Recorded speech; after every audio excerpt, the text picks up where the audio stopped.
बच्चों, welcome to ED academy. तो आज हम लोग बात करने वाले हैं विजुअलाइजिंग द नेशन। ये अलग से टॉपिक है, आप सब टॉपिक्स में पढ़ रहे हो और मैं भी आपको सब टॉपिक्स में इसीलिए बता रही हूँ ताकि कहीं भी इस चैप्टर में कंफ्यूजन ना हो, क्योंकि बच्चों को बहुत कंफ्यूजन होता है। कम से कम 2-3 बार जब तक ये चैप्टर पढ़ते नहीं है तब तक क्लियर नहीं होता है, क्योंकि कनेक्ट नहीं कर पाते। तो आप धीरे धीरे 3-3 सब टॉपिक आप पढ़ते जाओ, उसको कनेक्ट करते जाओगे तो आपको इजीली समझ में आ जाएगा। तो चलिए आज के टॉपिक के बारे में बात करते हैं, visualising the nation. Last class में हम लोगों ने पढ़ा था यूनिफिकेशन ऑफ ब्रिटेन, ठीक है। विजुअलाइजिंग द नेशन, हम विजुअलाइजिंग का मतलब समझो कि विजुअलाइज करना, जैसे जो भी हम चीज क्या चाहते हैं तो हम सोचते हैं ना कि ऐसा हो जाए। जैसे आप लोग भी सोचते हो कि इन फ्यूचर आप जो बनना चाहते हो, जो लाइफ में करना चाहते हो, तो आगे जाके कि हम ऐसा विजुअलाइज करते हैं, सोचना, ठीक है। तो यहाँ पर भी क्या होता था, विजुअलाइजिंग द नेशन। आपको याद होगा फ्रेंच आर्टिस्ट जो थे फ्रेडरिक सोरो, उन्होंने भी विजुअलाइजिंग द नेशन किया था और उन्होंने 4 सीरीज की एक प्रिंट बनाई थी जो हमने क्लास के बिल्कुल फर्स्ट जो आपके प्रीवियस वीडियो है उसमें हम लोगों ने पढ़ी थी, ठीक है। तो कैसे विजुअलाइजेशन किया जाता था, एलगरी। अब एलगरी पूछा जाता है कि व्हाट इज एलगरी, क्या होती है। And allegory is a representation of abstract idea. Abstract idea का मतलब होता है जो सारांश होता है ना, एब्स्ट्रैक्ट का मतलब सार, कंक्लूजन, आइडियाज और प्रिंसिपल थ्रू कैरेक्टर्स। तो आपके जो आइडिया होते हैं या आपका जो रिप्रेजेंटेशन होता है वो आप किसके थ्रू, जो भी प्रिंसिपल एथिक्स होते हैं, आप उनको थ्रू कैरेक्टर्स और फिगर, आप उनको कैसे दिखा रहे हो, किसी भी पर्सनालिटी की वाइज दिखा रहे हो या आप कैरेक्टर में दिखा रहे हो, ठीक है, या कोई भी फिगर के रूप में दिखा रहे हो। It is a term used to define the symbolic representation of human behaviour और वैल्यू, ठीक है। ये एक टर्म होता है जो यूज टू डिफाइन, हम इसको क्यों यूज करते हैं, सिंबॉलिक रिप्रेजेंटेशन भी ये प्रिडिक्ट करता है ऑफ ह्यूमन बिहेवियर और वैल्यूज, और क्या दिखाता है, ह्यूमन की वैल्यू और उसके बिहेवियर को दिखाता है, ठीक है। देखो जैसे आपको एक एलिगरी दिख रही है तो इसमें ये आपको एक छोटी सी गर्ल दिख रही है, ठीक है। फ्रेंच एलिगरीज, ठीक है।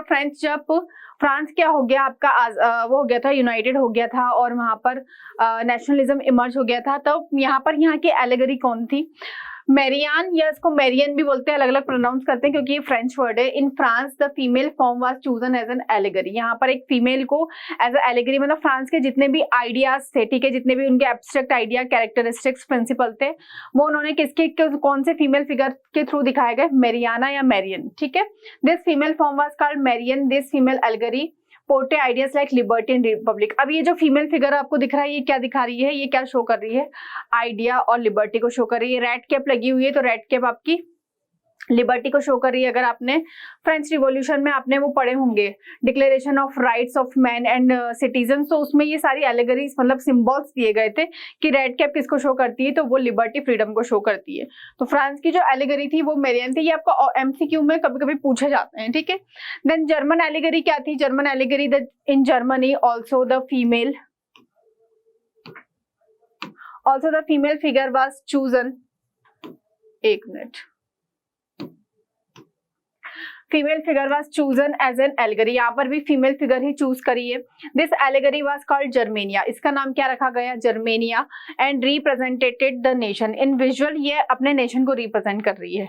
In visual representation Germania wear a crown of oak leaves. अब यहाँ पर देखो इन्होंने ये क्राउन पहन के रखा हुआ है ओक लीव्स का, as the German oak stand for heroism, ठीक है। हीरोइज्म का मतलब क्या होता है, आपका बहादुर होना, ठीक है, फियरलेस होना, किसी भी चीज से न डरने वाली और हमेशा लड़ाई के लिए तैयार होने वाली, ठीक है। तो ये इनको दिखाया गया फिगर ऑफ जर्मेनिया। अब आपको बताना है कि इंडिया की भी एक एलिगरी है, तो आप जल्दी से कमेंट सेक्शन में मुझे बताएंगे कि इंडिया की एलिगरी क्या है और उसका नाम क्या है, ठीक है। बहुत इजी है, आई थिंक आपको इसका आंसर फॉर श्योर, आपको इसका आंसर पता होगा, ठीक है। तो आप लोग सब कॉमेंट सेक्शन में बताएंगे, ठीक। देन फिर ब्रिटिश सिंबल में देखते हैं, map celebrating empire. At the top angels are shown carrying banners of freedom. यहाँ पर ये है एंजल्स, आपको क्लियरली दिखाई दे रही होगी, ये फ्रीडम लिखा हुआ है, यहाँ पर एंजल्स है। In the foreground Britannia the symbol of British nation. यहाँ पर फोरग्राउंड में ये दिख रही है, ये जो लड़की दिख रही है आपको, मैं इसको पेन से हाईलाइट कर देती हूँ। ये देखो, ये कौन है, ब्रिटेनिया है। इन्होंने जैसे जर्मेनिया मेरियन थी तो इन्होंने ब्रिटेनिया नाम रखा। ब्रिटेनिया बिस्किट मत समझ लेना इसको, ठीक है। The symbol of British nation is a triumphantly sitting over the globe, ठीक है। अब यहाँ पर देखो दिखाया गया है ट्रायम्फेंटली सिटिंग का मतलब है कि सब लोग यहाँ पर बैठे हुए, देखो ये कितने सारे ब्रिटिश ये लोग खड़े हुए हैं, पूरे ओवर द ग्लोब पे खड़े हुए हैं ये, ठीक है।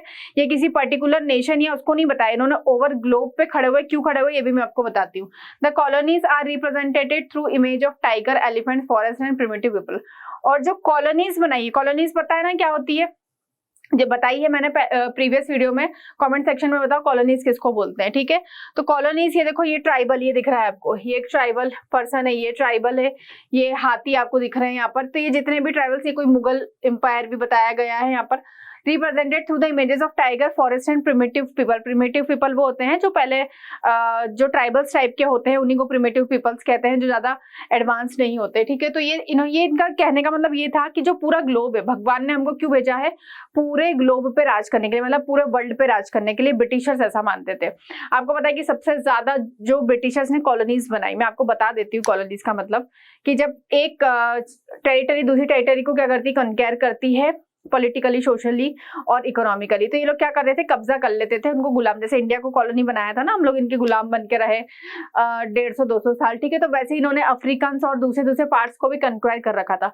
तो इनका ऐसा मानना था कि भैया सब लोग जो वर्ल्ड में हैं सब गधे हैं और हम ही क्या है, एक समझदार है, तो हमको भगवान ने क्यों भेजा, क्योंकि ये जो ऊपर गॉड बता रहे हैं। तो इन्होंने खुद का ही ऐसी इमेज बनाई थी कि हमको भेजा गया सब पे रूल करने के लिए, क्योंकि हम ही समझदार है, बाकी सब बेवकूफ है, ये ऐसा मानते थे। तो ये मैप सेलिब्रेटिंग ब्रिटिश एम्पायर, तो ब्रिटिश एम्पायर दिखा रहे थे और बाद में इन्होंने बहुत सारी कॉलोनीज बनाई, ठीक।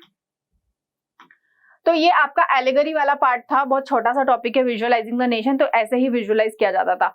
जो होमवर्क दिया है वो आपको जरूर बताना है कमेंट सेक्शन में, ठीक है। तो मिलते हैं हम लोग नेक्स्ट वीडियो में और देखेंगे कि अब हमारा टॉपिक वैसे भी एंड होने वाला है, कुछ ही टॉपिक्स बचे हैं, बाकी जितने भी प्रीवियस के टॉपिक्स है आप उनको पढ़ते जाइए, वीडियोस को देखिए, और अगर कोई भी डाउट होता है तो बिल्कुल आप कमेंट सेक्शन में हमसे पूछ सकते हैं।